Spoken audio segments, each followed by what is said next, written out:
And welcome everyone to the MSL Silver Division Grand Finals.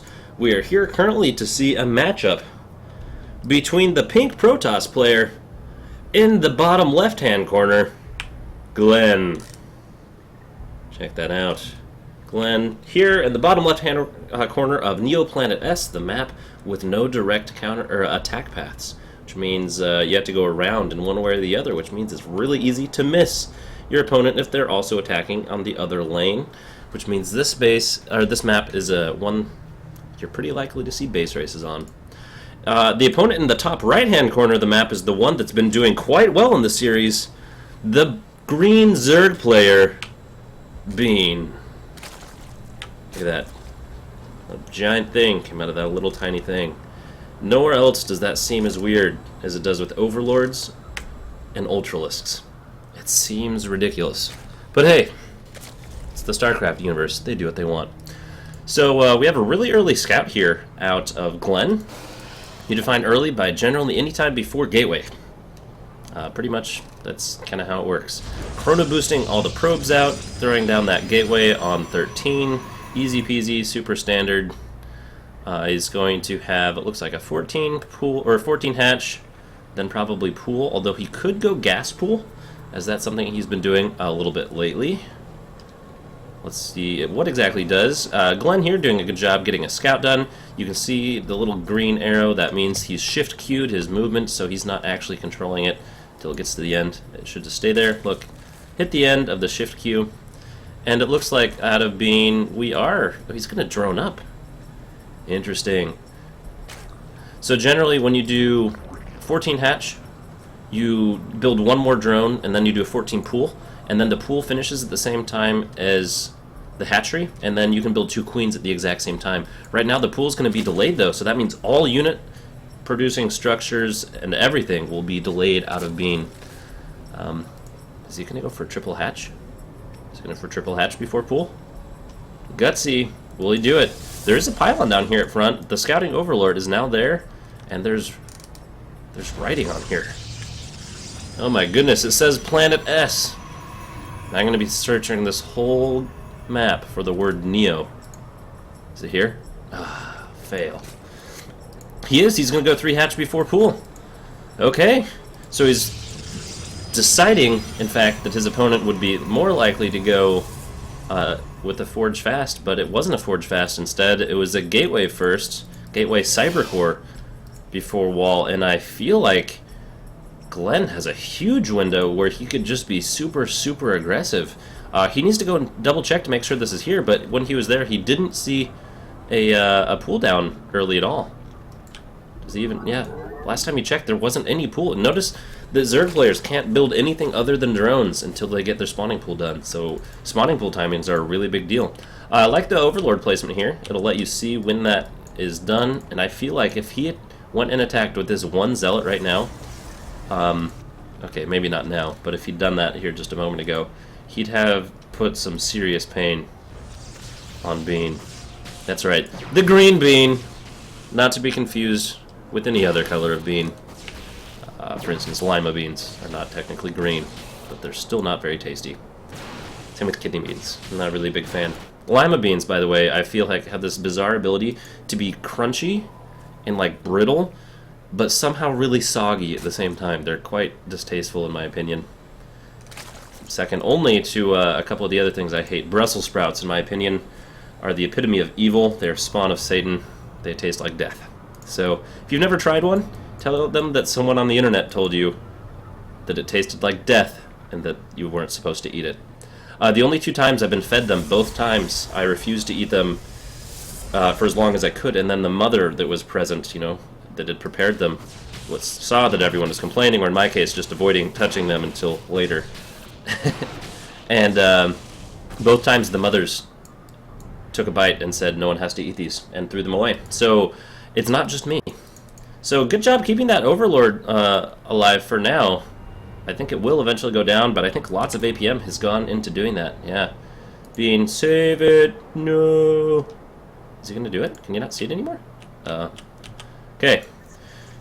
So what happened with the 3 hatch before pool means that he should have a ridiculous economic lead. He does 37 to 24. That should translate into twice the income.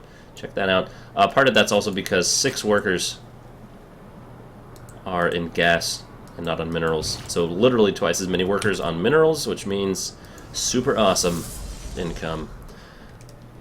We're up to 3-3. Good job there. What do we have? Nothing really happening so much for Glenn. Going to be throwing down that Stargate. That's a big deal, actually. A second forge. Going to be getting double upgrades. An interesting wall off here. Not sure how I feel about that. And what I do like is I love to see this little attack. This is something I was talking about in the other games. That a little tiny attack with the mothership core can be super threatening in the early parts of the game. Look at how many units that forced out. That forced out 11 lings. You should be able to just recall and go home, or at the very least, take this. Okay, she should. No, that's fine. In the meantime, this mothership core can just kind of hang out and do what it wants, because there's nothing. It's fine. It could have shot some more stuff. It's all good. But he forced out 22 lings. That doesn't sound like a lot, but that's 11 not drone units that came out at the beginning when he's really trying to saturate all of these bases. Look, think how much this would look super full of drones if it had 11 more. Same with this one. So that should help him catch up quite a bit. Look at that, 36 to 32. How many were killed? 5 workers were killed. Most of it was damage done and units that were forced out. Ooh, no, he needs to keep that zealot inside. That's a wasted zealot. And so's that. Okay, whew, that was close. I really like that poke, though. Continuing to use that mothership core, that was super awesome. In fact, before they get hydras and infestors and mutas, you can kind of do whatever you want. Poke out around the map. The queens can take the mothership core down, although it takes quite a bit. It's hard to lose your mothership core to a queen that's off creep. So if you just keep dancing around, you can get some good damage in. Some additional gateways coming up. What else do we have? We have, finally, metabolic boost for the lings on their way. Bean, you've got a giant amount of resources. When I say resources, actually being only minerals. He needs to be getting all that gas here really quickly. He's starting to get... Oh, that's unfortunate. That guy just needs to go right over there. I like this little soft contain. I also think it's a little bit strange. Glenn, you're doing well. I like what you've been doing this game. One thing I would propose is if you have the buildings, make use of them. So you don't have to be building tons, but even just building, you know, some sentries or some zealots constantly or anything, as long as you're just using those buildings relatively constantly, I think it'll help out a lot. The same thing actually with you. Being, although it's a little bit different because you have to manage your drones. Look at that, 15 drones. Love that. Still 14 larvae though. And I think at this point it would actually be appropriate to take another base or start to flood out lots more units or start investing. Okay, you're already actually going into 2-2 upgrades. That's pretty good. Probably just continuing to tech and start spending some more of those. Ooh, no, pull back that injured void ray. It's going to go down. That was needless. However, it did get some good kills. That is going to be killed, and that Void Ray is going to just keep going to town on stuff. I think it will be pushed back here, as ever since the update in Wings of Liberty, Spore Crawlers have burrowed ridiculously quickly. The creep here actually not joining is actually a little bit of a big deal, as it's really hard to protect this third base. I think that's something that you've done a good job taking advantage of there, Glenn, and I think something to keep in mind for the future. And being you just have so many more minerals, I'm kind of surprised. That said, I actually end up much the same way whenever I play. So, can't really say anything about that there. Gonna see another base here. This base is relatively easy to hold. I think this is actually the better third base than this one. Particularly with Colossi and other units being able to go right here. Although it is going to be scouted, and nice job there, keeping some good map awareness. Look at the huge food difference. And Glenn, that's what I was talking about. You do a lot of stockpiling and building buildings, just not a lot of producing army all the time. Because when you look at that, army supply is 23 to 58. So, Pro tip, that's what I would do. Lots of creep tumors. This creep's going to become a creep highway here pretty soon. We're going to see a lot of roaches come out, a lot of that bank spent. Some good larva injects. We don't see 2-2 on its way quite yet. And we do see lots of production out of Glenn at this point. He starts to ramp up and caught up a whole bunch. Now look at that, 35 to 60. He started to catch up quite a bit. We also see +2 weapons, +2 armor. Oh, charge is almost done. And the robotics bay. On the meantime, though, we do have the infestation pit and the hydralisk den coming out of Bean. So he is definitely starting to tech up. It looks like he's going to be going with those +1 missile attacks. He's going to be focusing on more missile attack-oriented units. That sounds really obvious, but a lot of people use divergent upgrade paths, and that's actually super wasteful. So what that means is from the infestation pit, we're more likely to see things like swarm hosts, just because they also rely on those same upgrades. See, there's the enduring locust. Bam! I hadn't even seen that when I said it. Like a boss. So, good job here out of Bean, continually keeping Glenn pinned back. And I feel like Glenn, if you'd been continually making units, you'd be able to push back an army of this size. I mean, it's a decent number of roaches. Don't get me wrong. Look at the units, if I can remember what unit that is. Yeah, 20 roaches. That's actually a pretty good number of roaches. But, you know, with a couple Void Rays and some Immortals and Sentries, you could actually have kind of secured this a little bit earlier on. In the meantime, I love the nice creep spread. I like the upgrades. Queuing up the upgrades. Technically not exactly greatest form, but not going to fault anyone for that at this level. Really kind of feeling light on workers, though. 58 workers is a lot, but for 3 bases, it's actually about 22 low. Generally, you want to be right up around 70-something, and Zerg can even get away with up into the 90s. Because at any point in time, you can make 20 spine crawlers and then remax. And then you're at 220 of 200 supply, and you feel so amazing. It's going to be taking this base up here. I feel like at some point in the future, I would have actually built this the other way around. The pylons have more hit points. They can go here. At least I think they do. No, it's 200. 200? Yeah, it is. So pylons have more hit points. And then I would have put the cannons right back here. So then they can shoot things from behind a wall. Although if they come in and attack from this angle, they actually it works the other way around, which does work. And this should be cleaned up here pretty easily. But you notice what he's doing here? He's attacking down here, trying to get the cancel. Yes, that would have been nice. But he's actually pulling the army out of position. But I think he could have poked forward a little bit more here and done quite a bit more damage. He could have snuck in there for a little bit of a scout. Not seeming too worried with that. Looks like we're going to see a little bit of an engagement coming up here pretty soon. We have a Hydra Roach army. We have 2 Colossi in the way, but we have a large number of units on their way here pretty soon. We have almost maxed Zerg army at here about 18 minutes. Although it is a relatively low tech. It's primarily Roach with a couple Hydras. We've got 16 Hydras. If I can double check, 16 Hydras. Yep, my unit counting is still correct.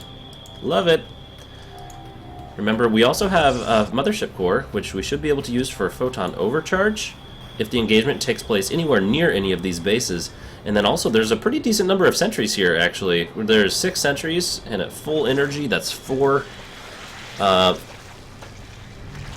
pylons. I saw a pylon. That's actually 4 force fields per each one, so we've got a large number there. And if we can keep those units back...